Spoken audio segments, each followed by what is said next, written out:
Hello friends, welcome back to my YouTube channel. हमने अपने previous video में start किया था chapter 3 private public and global enterprises and I discussed one of the enterprises with you, that is the departmental undertaking.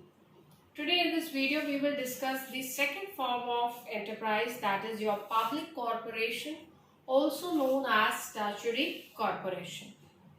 ये जो second form of enterprise है, it is established, it is a body corporate. It's a body corporate means इसकी separate legal entity है which is created by the act of parliament और the central और state legislation. Act of parliament act आप पढ़ चुके हैं अपने civics में in your previous classes. What is an act?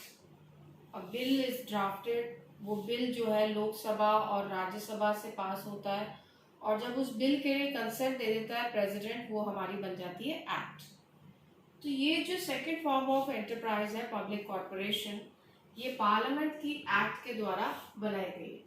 इस एक्ट में सारे पावर्स, ऑब्जेक्ट्स, लिमिटेशंस जो इस पब्लिक कॉर्पोरेशन को फॉलो करना है वो ले डाउन दिए. अब इसके एग्जांपल्स आप देख सकते हैं. You must know the examples: Indian airlines, air India, LIC, FCI, ONGC. ये सारी जो अंडरटेकिंग्स हैं ये आती हैं हमारी पब्लिक कॉर्पोरेशन. इसके फीचर्स देखते हैं. Number 1, as I already told you that it is created by the special act of parliament. इसके पावर्स, ऑब्जेक्टिव्स, लिमिटेशंस जो हैं इस एक्ट के अंदर डिस्क्राइब है. टोटली ये किसके कंट्रोल के अंडर है? जैसे departmental undertaking completely under the control of central and state government थी, सेम वे स्टैट्यूटरी कॉर्पोरेशन भी सेंट्रल और स्टेट गवर्नमेंट के कंट्रोल के अंडर है. इसकी एंटिटी सेपरेट है, it has separate legal entity. और ये मैनेज किसके द्वारा की गई है? बोर्ड ऑफ डायरेक्टर्स के द्वारा मैनेजमेंट होता है और कॉर्पोरेशंस का, जिनको नॉमिनेट करने वाली कौन है? Government. The government is only nominating the experts board of directors that are managing the affairs of public corporation. और इसके जो स्टाफ मेंबर्स हैं, आपने डिपार्टमेंटल अंडरटेकिंग में देखा था कि वहां पर जो स्टाफ मेंबर्स हैं टोटली सिविल सर्वेंट्स होते हैं, दैट इज सरकारी कर्मचारी, जिनके जो norms of recruitment, salary, promotion, everything is decided by the government. But here the staff members are themselves appointed by the public corporation. जरूरी नहीं है कि ये सिविल सर्वेंट्स हैं. उनको किस तरीके से रिक्रूट किया जाएगा, उन्हें किस बेसिस पर सैलरीज दी जाएगी, they have complete independence to decide all this on their own. Government का इंटरफेरेंस इस मैटर में नहीं रहेगा. और एडमिनिस्ट्रेटिव ऑटोनॉमी. एडमिनिस्ट्रेटिव ऑटोनॉमी यहाँ पर आप देखेंगे कंपैरेटिवली डिपार्टमेंटल अंडरटेकिंग से ज़्यादा है. डिपार्टमेंट अंडरटेकिंग में हमने डिस्कस किया था completely under the control of government, बहुत एक्सट्रीम लेवल तक पॉलिटिकल इंटरफेरेंस था. पर यहाँ पर कंपेयर करें अगर डिपार्टमेंटल अंडरटेकिंग से, तो पॉलिटिकल इंटरफेरेंस कंपैरेटिवली कम है. तो उन्हें अपने काम करने के तरीके को वो अपने तरीके से कर सकते हैं. ज़्यादा strict rules and regulations follow करने की ज़रूरत नहीं है. They have independence in administrating their work compared to the departmental undertaking. फिर आते हैं सर्विस मोटिव. 8th पॉइंट आपका बोलता है कि पब्लिक कॉर्पोरेशन का मेन एम है सर्विस मोटिव.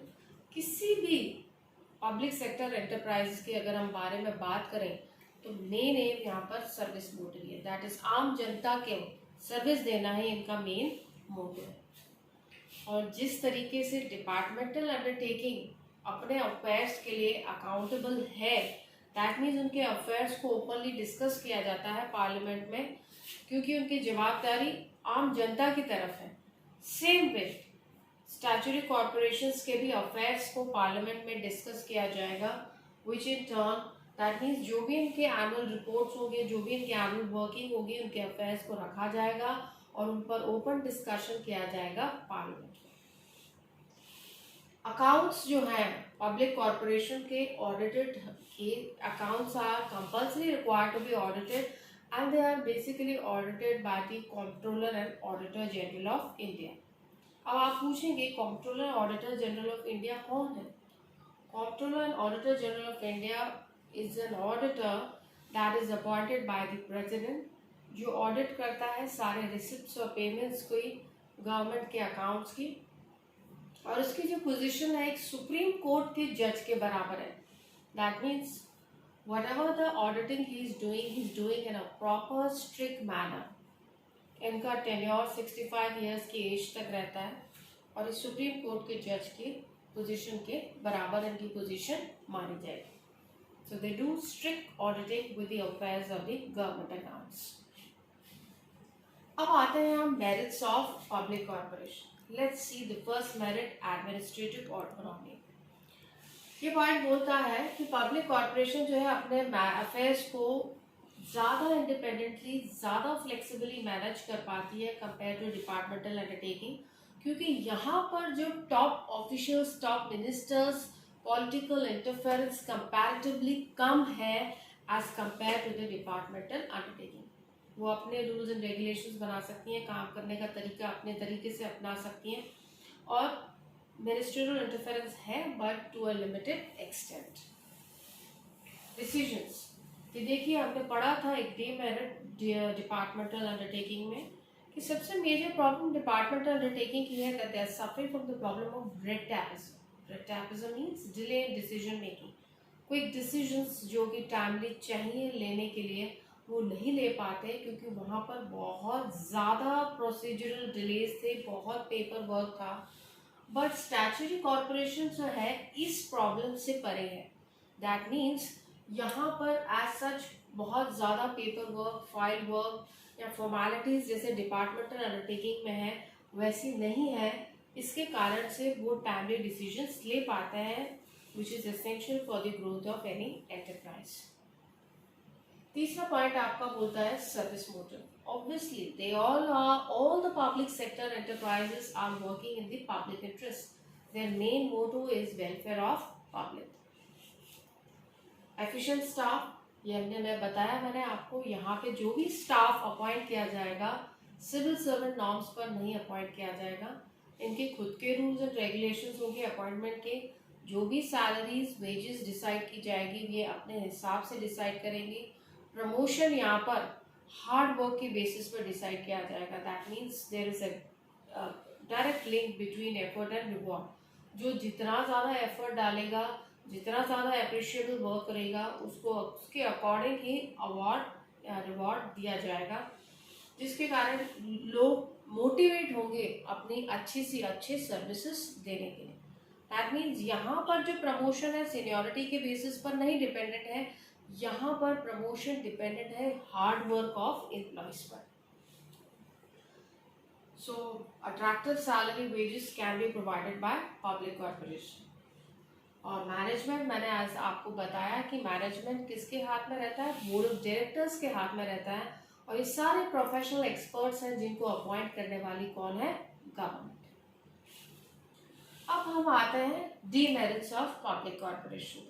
सबसे पहला डीमेरिट है ऑटोनॉमी इन पेपर ओनली। आपने वहां तो पढ़ा, फर्स्ट मेरिट पढ़ा एडमिनिस्ट्रेटिव ऑटोनॉमी, और बिल्कुल इसका रिवर्स पॉइंट आप देखेंगे डीमेरिट में ऑटोनॉमी इन पेपर ओनली। ये पॉइंट बोलता है कि ऑल्दो पब्लिक कॉर्पोरेशंस को ऑटोनॉमी है अपने काम को करने के लिए, उन्हें ज़्यादा स्ट्रिक्ट रूल्स एंड रेगुलेशंस को फॉलो करने की ज़रूरत नहीं पड़ती। ये बोल रहा है कि यहाँ पर मैनेजर, टॉप ऑफिशियल्स या मिनिस्टर्स का ज़्यादा इंटरफेरेंस नहीं रहता, और ये सब कागजी बातें हैं। Since the control and management lies in the hands of the ministers, तो कहीं ना कहीं आप देखेंगे कि ऑफिशियल्स का, गवर्नमेंट ऑफिशियल्स का, पॉलिटिकल पार्टीज का इनकी वर्किंग में इंटरफेरेंस रहता है। ये जो बातें हैं सिर्फ कागजी बातें हैं कि उनके पास ऑटोनॉमी है। इनिशिएटिव, ये बोलता है कि पब्लिक कॉर्पोरेशंस को ज़्यादा कंपटीशन फेस करने की ज़रूरत नहीं है, और ये प्रॉफिट मोटिव से भी गाइडेड नहीं। जैसे कि मैं आपको एक छोटा सा एग्जांपल दे सकती हूँ इलेक्ट्रिसिटी डिपार्टमेंट का। अब आप देखिए इलेक्ट्रिसिटी डिस्ट्रीब्यूशन डिपार्टमेंट तो ओनली हैज़ अ मोनोपोली, किसी के साथ कोई कंपटीशन नहीं है, यहाँ पर कोई प्रॉफिट मोटिव नहीं है। तो यहाँ पर जो एम्प्लॉयज़ हैं आप इनिशिएटिव भी नहीं लेती हैं कि हम प्रॉफिट को बढ़ाएं या लॉस को कम करें। उन्हें पता है कि अगर लॉस की सिचुएशन होगी भी तो सरकार बैठी है उस लॉस को गुड करने के लिए. That means the government is there to make good if there is a situation of loss in any type of organization. So no competition here, no enthusiasm to increase the profits. अब आप देखिए third point आपका बोलता है rigid structure. ये बोलता है कि जो भी पावर्स हैं, जो भी लिमिटेशंस हैं, जो भी ऑब्जेक्टिव्स हैं स्टैट्यूटरी कॉर्पोरेशन के या पब्लिक कॉर्पोरेशन को, वो they are laid down in the act of parliament. अगर हम कोई भी चेंज इंट्रोड्यूस करने की कोशिश करें तो हमें पूरी एक्ट में बदलाव लाना पड़ेगा. और amending an act is a very very difficult task and take years and years to amend any act. So the structure of public corporations is considered to be rigid.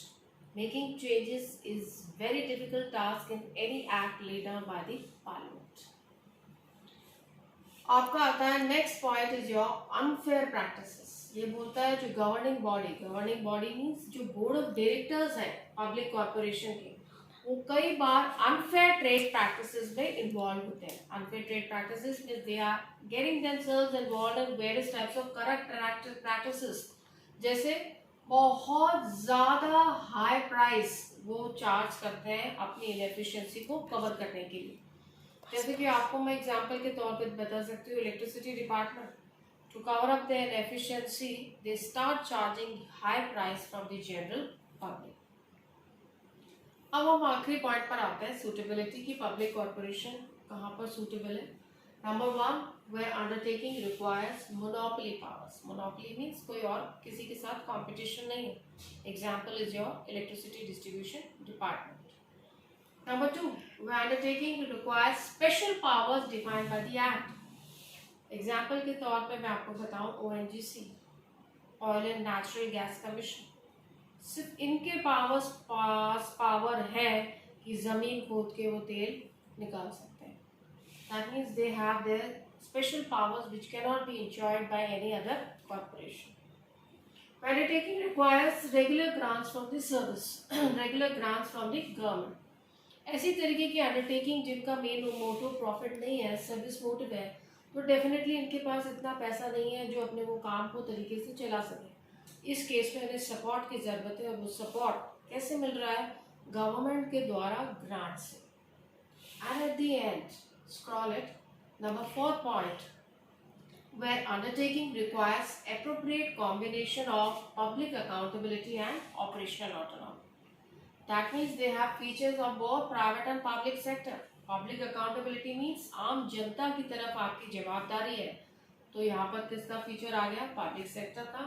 Operational autonomy, काम करने में freedom है private sector के जैसे. इस तरीके की undertaking जहाँ पर दोनों का कॉम्बिनेशन है, आम जनता की तरफ भी जवाबदारी मिल रही है, काम करने का फ्रीडम भी मिल रहा है, इस तरीके की कॉर्पोरेशन हमारी इंक्लूडेड है पब्लिक कॉर्पोरेशन के अंदर. Thank you. That's all for today in this video. If you have any queries, please comment.